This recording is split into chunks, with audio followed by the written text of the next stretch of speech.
Previously on South Jersey yak fishing. And for those of you that are somewhat familiar with the Florida Keys area, we were staying in an area called Little Torch Key, and our charter captain was actually the next key over, which was in Ramrod Key. And he took us out of the canal past these little islands here where we set up shop right over top of the coral reefs. But for right now, what we're seeing is a lot of yellowtail snappers right under the boat, which are good eating, but we ate that the other day, so I kind of have my sights set on something a little better. Okay, so our Bon Jovi boat captain has spied a whole school of ballyhoo right off the back corner of the boat, and he's going to cast net some as we are running out of bait. That is my son, and he is hooked up to a very good fish. One of the two species that I wanted to hook up to. Bring this side, but see what he does. I saw color for a second. Here I am heading down to the Florida Keys with the family. It's so beautiful down here. Most people right now would be thinking about sun, sandy beaches, and palm trees, but me?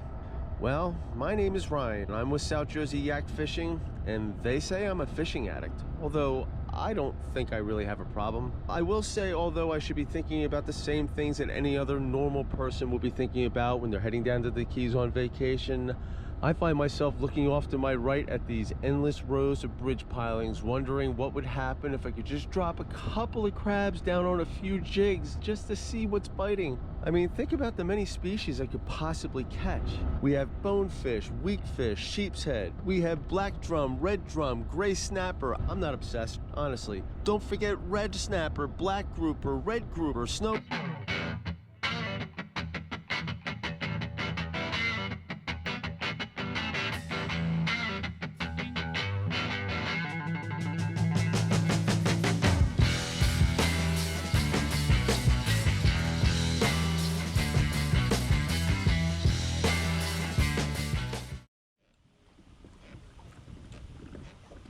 Hey everybody, welcome back to the channel. This footage was shot about 2 years ago, and it's from a Florida Keys trip I took with my family and some of my friends, and this trip was awesome. We had a kayak rental company drop kayaks off to us right here at the property. I dropped them right out back. We had them for the entire week, and I think I was up every day at like 5 in the morning. I had about 3 or 4 hours of good fishing in before anybody else was even out of bed. I really enjoyed this trip. Now, this rental property was located on a network of canals that was kind of cool. I was able to just go in all throughout the canals, explore them, and find fish. But of all the real estate that was available to me, I really found myself fishing in two main areas because I managed to find fish just stacked up there.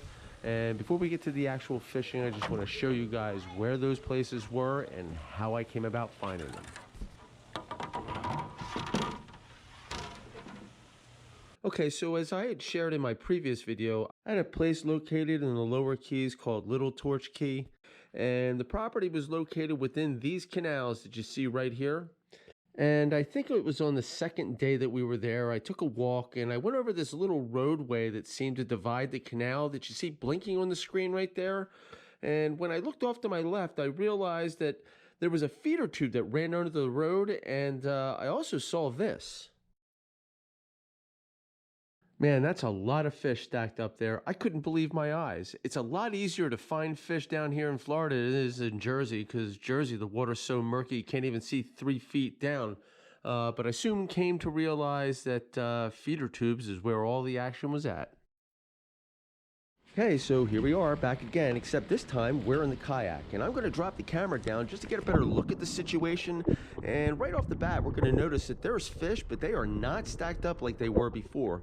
However, we're going to fish this for a little bit, catch a couple of fish before we move on and find another feeder tube that actually is not only more productive, but happens to be holding a wider variety of species. But stick around, because before we go, we're going to have a run-in with a much larger species that I have to admit was a little intimidating on first sight, but thankfully he just minded his own business as he was passing on by. We'll get to that in a moment. Okay, so although I did leave the house this morning by myself, I was not alone. If you look in the picture on the screen just above the bow of the kayak, you can see a little dock. Well, on that dock was this guy getting himself some sun just before disappearing into the vegetation. These guys are all over the place down here, and this one was actually kind of small. The biggest one I saw, probably running about 5 feet. Kind of intimidating. Definitely not something I'd want to see hanging out in my backyard, but yeah, apparently that's a regular thing down here. Okay, so one of the other things that I found to be kind of strangely different than back home was the supermarket trips. Don't get me wrong, the supermarket was fine. It was the parking lot. Apparently, it's not uncommon to have a bunch of wild roosters running around the parking lot to the point that you got to be careful you don't run them over. But yeah, apparently that's kind of normal down here.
All right, so these fish that I'm catching are called blue striped grunts. They're also commonly referred to as pigfish, although I can't really seem to figure out why.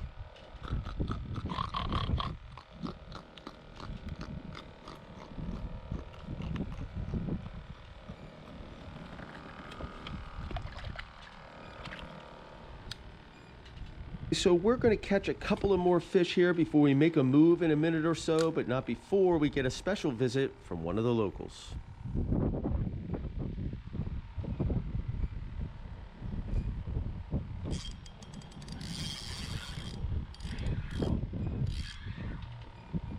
Bigger.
So I am having fun catching these guys, but it's all that I'm catching, and I kind of have my sights set on some different species as well. So I decided it's time to make a move. But as I'm preparing to do so, I noticed this guy passing right on by. Yep, that's a nurse shark. And word has it that this shark lives here in this canal and is well known to all the locals. I think they even gave it a name, although I can't remember what its name is. But nurse sharks, for the most part, are not considered to be dangerous or aggressive towards humans. Although I didn't know this at the time, it didn't really matter, as it swam off into the feeder tube and disappeared, and that was the last I saw of it. Here I am at the next feeder tube, and I'm going to drop the camera down just to have a little better look at my surroundings. And sure enough, there's a ton of fish down there, and multiple species as well. One fish in particular is catching my attention, and if you look closely, you can see him swimming quickly off the right of the screen. Yeah, we're going to get a better look at him in the next clip. All right, so there he is right there, and that is some sort of an angelfish. I think it's either a blue angelfish or possibly a queen angelfish, but either way, pretty cool. All right, so if you didn't notice already, the bait today is live shrimp, and I am putting them on a 1/4 ounce bottom sweeper jig. And all I'm doing basically is I'm just pitching it right up to the mouth of the feeder tube, and I'm letting the current carry the bait right over top of all these fish. And because they're competing for food right now, I'm really not even getting to the bottom. In most cases, they're coming right up to grab it. It's pretty simple and lots of fun. All right, let's just start.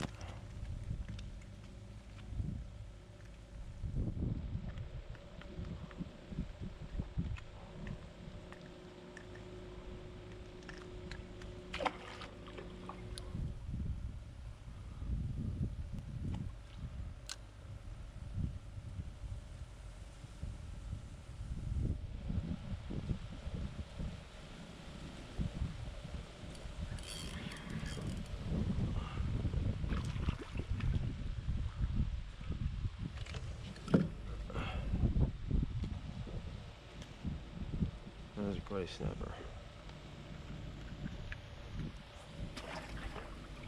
I think.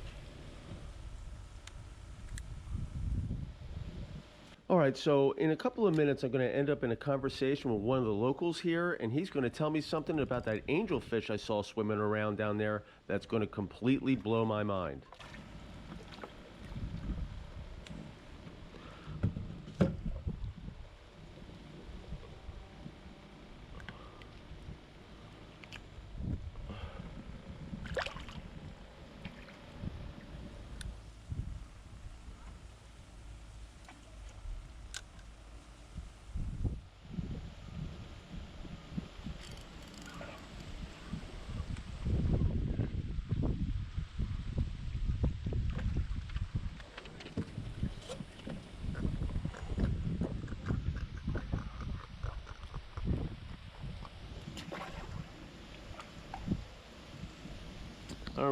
I don't really want to catch him. I just want to get him on film. There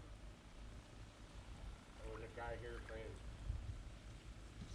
an angelfish is worth about $1,600. Oh yeah? I said, what? He goes, yeah, bring that thing home to my house. Can't get those. It's a big one. Yeah. 1,600, huh?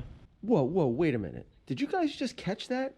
No, this guy just told me that angelfish is worth somewhere in the vicinity of $1,600 on the market because it's a very desirable aquarium fish? Is that right? Well, that could be the reason I don't have an aquarium. Yeah, I keep fish back home, but... A great group. Wow, if you get hold of that one great grouper. Yeah, now grouper I would try. There's a couple of them in here that are illegal. Yeah, I don't know. I went down to the bait shop. I was asking about crab, and he's like, just use shrimp. So we only use crab around here for certain specific things. I'm like, well, I'm going to catch a sheepshead, so back home, sheepshead, we use crab. But... God, you eat those? The sheephead? I hear they're really good. I've never caught one. Well, there's different types of sheep. I know the ones in Lake Erie, you know what? That's the ones in the Niagara River. Well, the ones down here are the same ones that we get back home. It's actually a less common fish or less known fish where we're at. Yeah, they're supposed to be a warmer water fish, but apparently as long as it's like 60 degrees, they come into the bridges and stuff and eat the barnacles off the bridge pylons. We'll be back down in a month. They're very aggressive. These grunts, they're not good eats, are they? Yeah, that's what I heard. All right, that's all for now. I hope you enjoyed this video as much as I enjoyed making it. If you did, hit that like button, smash that notification bell, and please consider supporting me by subscribing to my channel, as I would greatly appreciate it. And one more thing, I can't wait for summer. It's only going to be like another 3-4 months, or 5 or 6. Oh God.